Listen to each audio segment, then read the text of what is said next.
Você já buscou a justiça para requerer algum direito ou cobrar alguma dívida? No complicado sistema legal brasileiro, quem garante os direitos da população é o Código de Processo Civil. E para conversar com a gente e nos contar um pouco mais sobre as principais mudanças do novo Código, eu converso com o professor Leonardo Biduski, que é professor do curso de Direito da Universidade de Blumenau e vice-diretor do nosso Centro de Ciências Jurídicas. Professor, obrigada pela entrevista. Existe no mundo algum sistema de leis mais complicado que o nosso?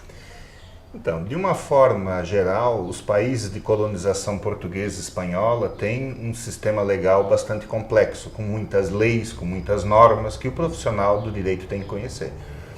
O nosso sistema processual, ele tem vários microsistemas. Então, além do Código de Processo Civil, existem outras leis que trazem regras processuais. E o profissional que atua no processo, ele tem obrigação legal de conhecer o sistema e os microsistemas.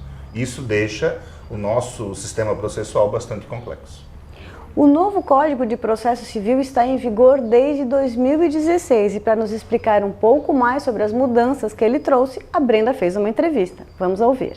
Processo civil consiste em buscar a defesa da pessoa física diante da justiça, pelo descumprimento das leis. É uma aplicação bastante ampla, excetuando-se ou aplicando subsidiariamente a área penal, mas principalmente na área do direito civil. O primeiro Código Civil foi criado na década de 70 e ele foi atualizado apenas em 2015, passando a valer só em março de 2016. E com essa atualização, algumas coisas mudaram. Por exemplo, a instituição da audiência conciliatória inicial, então todo o processo, via de regra, ele precisa passar por essa audiência inicial conciliatória, né?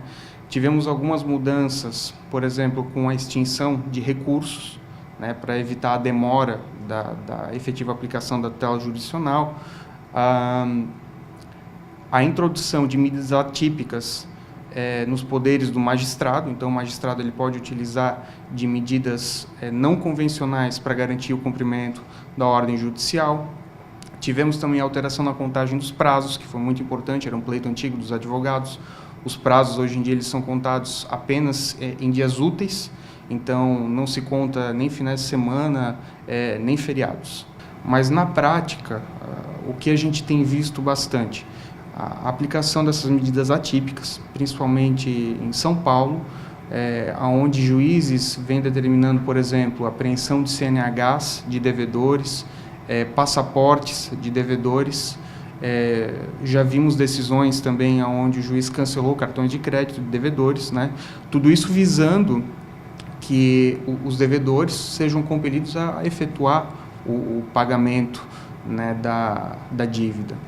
Obviamente que esse tipo de situação ele vem sendo muito discutido no âmbito judiciário, porque tanto a apreensão de CNH quanto de passaporte, ela passa pelo direito constitucional de ir e vir. Então, existem correntes doutrinárias e jurisprudências que não concordam com a aplicação desse tipo de medida atípica, né? Mas outra situação também que altera bastante de forma significativa a prática do dia a dia é a inscrição do devedor nos órgãos de proteção ao crédito, que é previsto expressamente hoje em dia no novo Código de Processo Civil. Então, o devedor ele tem um nome incluído nesses órgãos. Bom, professor, como a gente ouviu aí, a questão da alteração dos prazos parece ser significativa, né? E essa questão das tais medidas atípicas também. Não é muito poder na mão do juiz, professor? Essa é uma questão que foi muito debatida na tramitação do Código no Poder Legislativo Federal, né? Tanto no Senado, onde começou, quanto na Câmara dos Deputados.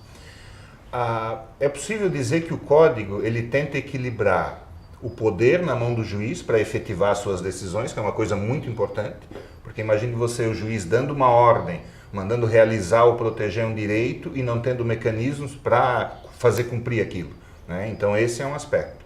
Agora, por outro lado, o Código também coloca poder na mão das partes envolvidas no litígio, né? Como o doutor Pedro disse, tem uma audiência de conciliação obrigatória, o Código busca as formas mais adequadas de resolução de conflitos, como a mediação, como a conciliação, ele incentiva a arbitragem.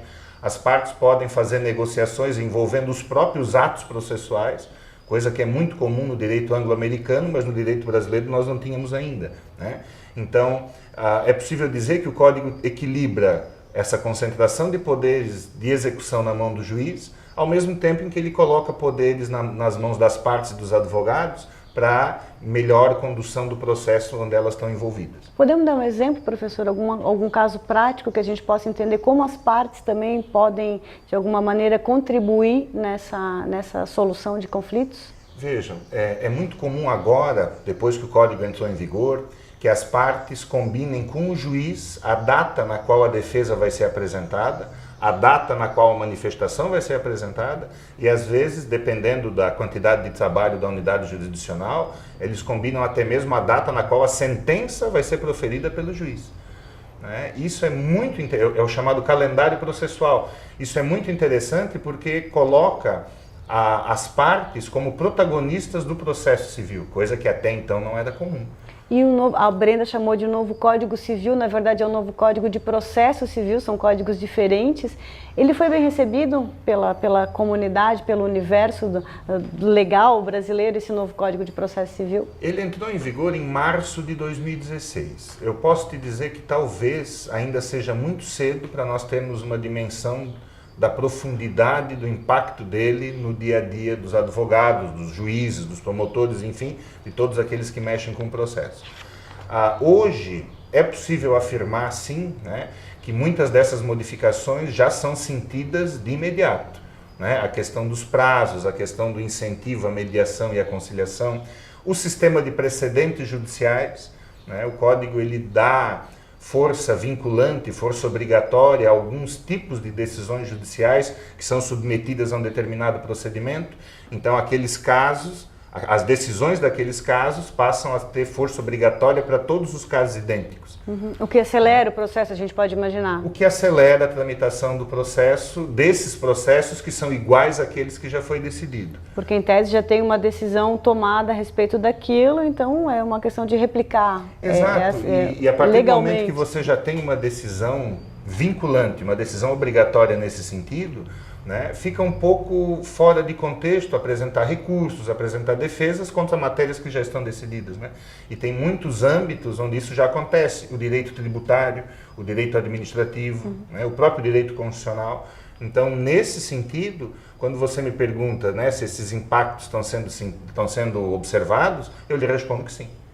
Bastante. E para o cidadão, professor, ficou mais simples, ficou mais fácil o acesso? O novo Código de Processo Civil trouxe vantagens? A gente, como cidadão comum, em busca dos nossos direitos, assim, a gente consegue perceber alguma mudança? Toda reforma legal, né, toda lei nova, sempre tem por destinatário o cidadão, né? A ideia do cidadão como aquele que vai buscar na justiça a proteção dos seus direitos ou a realização dos seus direitos tem que ser sempre a linha condutora de qualquer reforma legislativa, né? Em muitos aspectos, é possível dizer que sim, né? O cidadão, ele tem, a pessoa que busca o judiciário, tem, em muitos casos, recebido de maneira mais célere, mais efetiva aquilo que ela veio buscar. Como, por exemplo, quando ocorre um acordo numa audiência dessas de conciliação ou de mediação, que agora são facilitados por conciliadores e mediadores que têm formação para isso. O Conselho Nacional de Justiça e o Código de Processo Civil exigem que aquela pessoa que vai intermediar um acordo, né, que vai conduzir uma audiência de mediação ou de conciliação, que ela tenha uma formação específica para isso, coisa que até então, né, havia muita discussão, mas até então você não tinha, né? Então, para essas pessoas que conseguiram, por meio de acordo, a efetivação dos seus direitos, né, esse impacto é direto, esse impacto é imediato. E na graduação, professor, qual é o impacto da reforma de um código, de uma nova legislação? Como é que isso impacta num curso de Direito? Olha, o primeiro impacto foi que eu perdi uma disciplina. O Código de Processo Civil acabou, né, com uma temática que eu era professor há muitos anos, né? Claro, em tom de brincadeira. Sim. Os próprios institutos que o Código de Processo Civil trouxe exigem uma reformulação das matrizes curriculares da graduação. Como a exemplo do que ocorreu no curso de Direito, com o PPC de 2014, né, que foi uma grande reformulação na nossa matriz curricular. Nós estamos estudando agora, depois que o Código entrou em vigor, uma reforma dessa matriz, justamente para abranger esses institutos que o Código de Processo Civil trouxe, como os precedentes, né, os meios adequados de resolução de conflitos, os recursos que foram suprimidos, né, a forma de interposição de recursos. Então, isso tudo vai ter que ser revisto nas matrizes curriculares. E além de revisto nas matrizes curriculares, quem se formou, quem está no mercado, precisa também buscar esse conhecimento. Como faz, professor? Quem já concluiu o curso, é um operador do direito, é um advogado, é um juiz, é um promotor, e essas pessoas precisam voltar aos bancos da academia, voltar a fazer uma pós-graduação para recuperar esses conteúdos. Claro, todas as profissões precisam se manter atualizadas, né? Mas neste caso, como um operador do direito, se ele não conhecer o novo Código de Processo Civil, ele não consegue mais atuar. O volume legislativo brasileiro, né, não só legislativo, lei em sentido estrito, né, mas no sentido de regras, né, lei em sentido amplo, ele é muito grande, é um volume muito grande, e ele exige do profissional do direito uma constante atualização para ele não perder o passo, né, da sua profissão. E isso nós sentimos nitidamente com o Código de Processo Civil. Nitidamente. Né?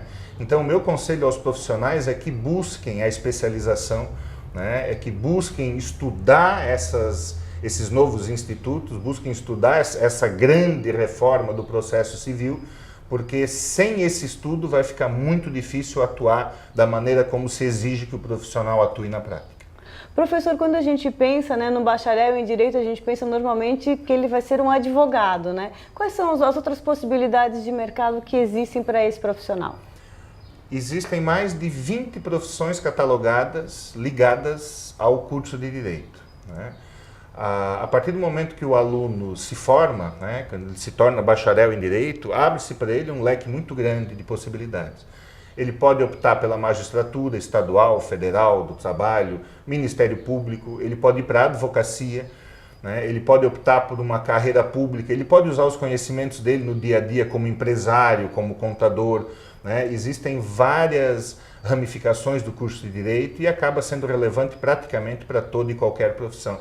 Eu conversava na semana passada com uma médica sobre a importância, né, de todo profissional liberal e do médico em particular, de ter conhecimento jurídico sobre as mais diversas áreas, né, que vai do direito empresarial ao direito do trabalho, ao direito tributário, até o direito civil. A própria responsabilidade do profissional é muito importante, né? Então, você está correta quando fala que nós sempre focamos no advogado enquanto grande, né, a grande profissão representativa do curso, mas na verdade existem várias opções.